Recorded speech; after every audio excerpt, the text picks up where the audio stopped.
Now the serpent was more subtle than any beast of the field which the Lord God had made. And he said unto the woman, Yea, hath God said, Ye shall not eat of every tree of the garden? And the woman said unto the serpent, We may eat of the fruit of the trees of the garden, but of the fruit of the tree which is in the midst of the garden God hath said, Ye shall not eat of it, neither shall ye touch it, lest ye die.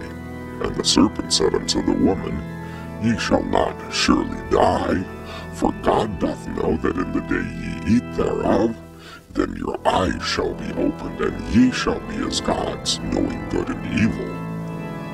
And when the woman saw that the tree was good for food, and that it was pleasant to the eyes, and a tree to be desired to make one wise, she took of the fruit thereof, and did eat, and gave also unto her husband with her, and he did eat. And the eyes of them both were opened, and they knew that they were naked, and they sewed fig leaves together, and made themselves aprons. And they heard the voice of the Lord God walking in the garden in the cool of the day, and Adam and his wife hid themselves from the presence of the Lord God amongst the trees of the garden. And the Lord God called unto Adam, and said unto him, Where art thou? And he said, I heard thy voice in the garden, and I was afraid, because I was naked, and I hid myself. And he said, Who told thee that thou wast naked? Hast thou eaten of the tree whereof I commanded thee that thou shouldst not eat?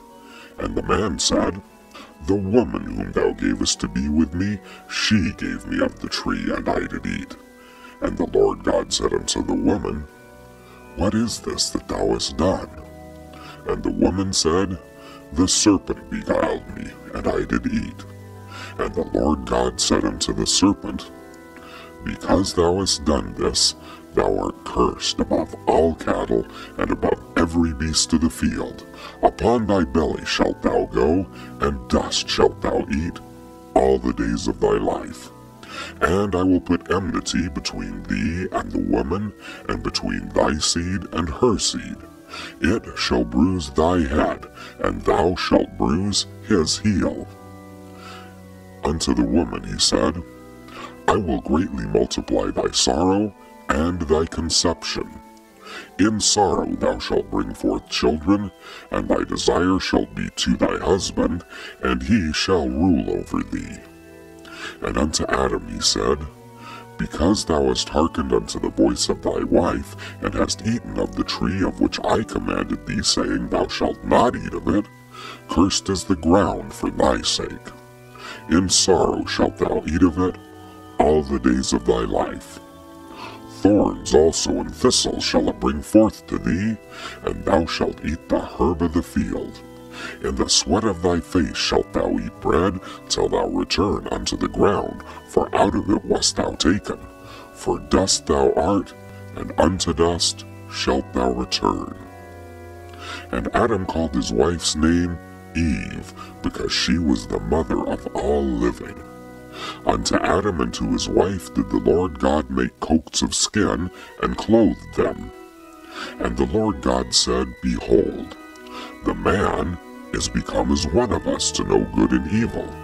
And now, lest he put forth his hand, and take also of the tree of life, and eat, and live forever.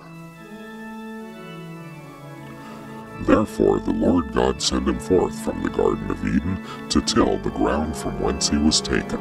So he drove out the man, and he placed at the east of the Garden of Eden cherubims, and a flaming sword which turned every way to keep the way of the tree of life.